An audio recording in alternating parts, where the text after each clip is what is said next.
जय सीताराम। जय श्री सद्गुरु नारायण भगवान की। अपने अपने माता पिता की जय।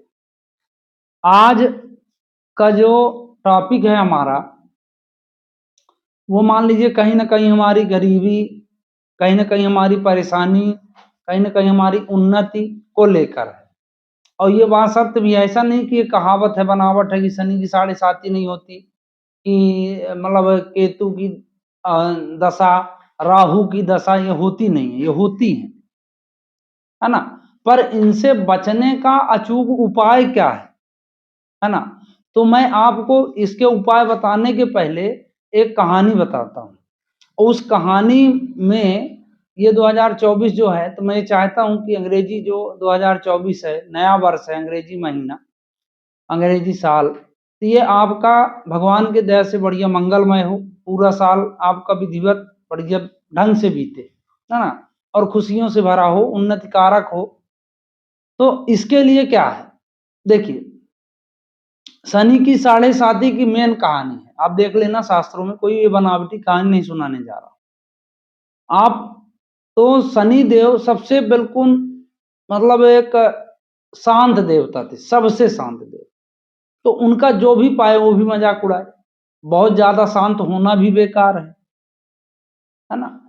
तो और बहुत ज्यादा बेकार होना भी बेकार है, अति दोनों की वजह नहीं। अति शांत भी नहीं होना चाहिए, अति बेकार भी नहीं होना चाहिए। तो ठीक, तो अब उनको परेशान करने लगे, तो उन पत्नी ने सजेशन दिया, उनको सलाह दिया कि आप जो है तपस्या करो, ताकतवर बनो, फिर आपको कोई परेशान नहीं करेगा। अब वो गए तपस्या करने गए, तो उनके हो गए, उनको लग गई समाधि।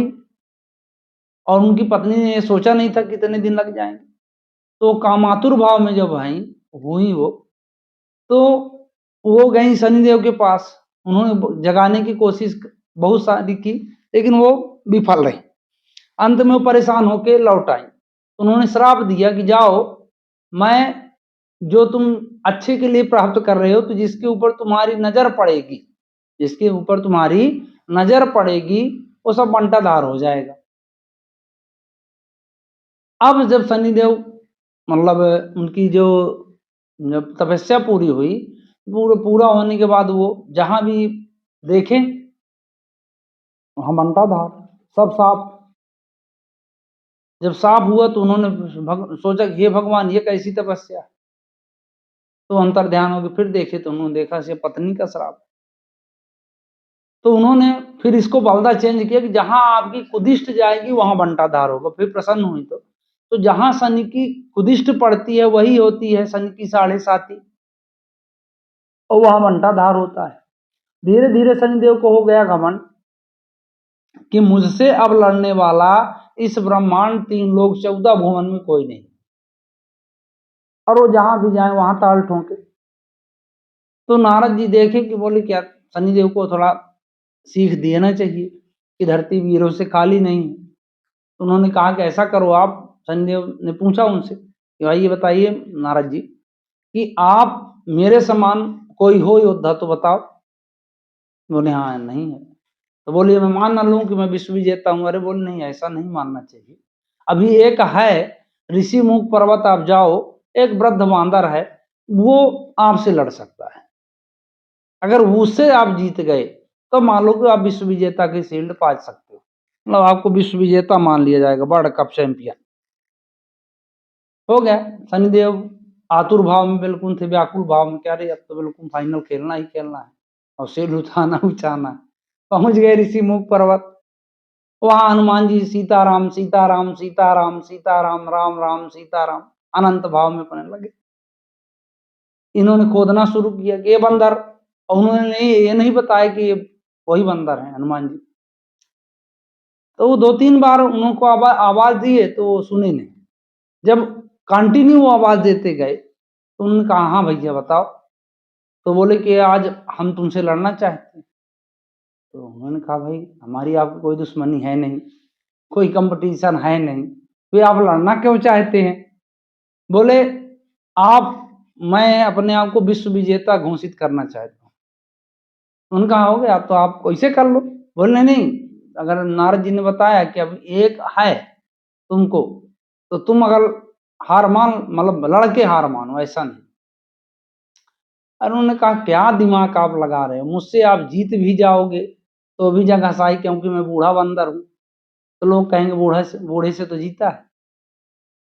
और अगर हार गए गलती से, तब तो और जगह साई, इतना बड़ा पहलवान बना घूमता था, वृद्ध आदमी से हार गए, तो दोनों में हानि है आपकी। इसलिए आप जाओ, दूसरा दरवाजा खटखटाओ और मुझे राम राम सीताराम कहने दो। बैठ गए।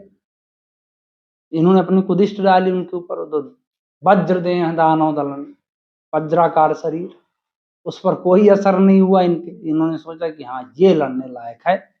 अब वास्तविक में नारद ने कहा था कि ये तो पावरफुल है, मतलब मेरे कुदिष्ट का असर इसके ऊपर नहीं। उन्होंने कहा कि नहीं, आप तुमसे लड़ के ही जाऊंगा मैं। हनुमान जी ने कहा ठीक, राम कृपा का दुर्लभ नहीं, जो इच्छा करियो मन माही, करो इच्छा। तो ऐसा करो कि मैं वृद्ध हो चुका हूँ, पूंछ बहुत लंबी है, और पूंछ आप उठा लाओ, और पूंछ जब उठा लाओगे तो मैं आपसे लड़ना शुरू कर दूंगा। ये गए पूंछ उठाने, हनुमान जी ने उसी पूंछ में लपेटा इनको और पटकना शुरू कर दी। अब ये पूरी ताकत लगा के, मतलब ये इनको ये लगा कि अब मैं इसको कुदिष्ट भाव से, चाहे जैसा भाव से लगे, पूंछ को काटने, पूंछ पूंछ काहे को कटे। अब एक कुछ दिन, कुछ समय बाद ये चिहाड़ छोड़ने लगे कि अब छोड़ो। हनुमान जी ने कहा नहीं, आपने मेरा भजन खराब किया है, अब तो आपका कुछ भी खराब तो होना चाहिए। अरे बोले मैं पूरे खराब हो जाऊंगा, आप मुझे छोड़ दो। उन्होंने कहा नहीं छोड़ सकता, अभी आप फिर लड़ने आओ। अरे कहीं मैं कैसे भी लड़ने नहीं आऊंगा, किसी स्वप्न में भी, हकीकत तो छोड़ो, इधर मैं कभी आऊंगा ही नहीं। तब उन्होंने वचन दिया था कि जहां आपका नाम होगा, बजरंगबली का नाम, और श्री राम नाम होगा, सीताराम होगा, वहां मैं कतई कुदिष्ट नहीं डाल सकता। मतलब कुदिष्ट डालने का मतलब है कि न शनि की 7.5 आएगी, न ढैया मैया जो भी है, ऐसा कुछ भी नहीं होगा। ये प्रमाण की बात है, आप विश्वास मानो। तो आप जो है इसकी शनि की 7.5 से बचना चाहते हो, समूल इसको नष्ट करना चाहते हैं, केतु की दशा, जितनी भी दशाएं हों, है ना, तो जिसको राम नाम प्रिय हो जाए, उसका सब अमंगल जो है आगोल हो जाता है, मंगल हो जाता है। आप पूरा कट जाएगा और मंगल भर बच जाएगा, और पूरा दिन, पूरा रात, पूरा जीवन, पूरा पल उसका मंगलमय हो जाएगा।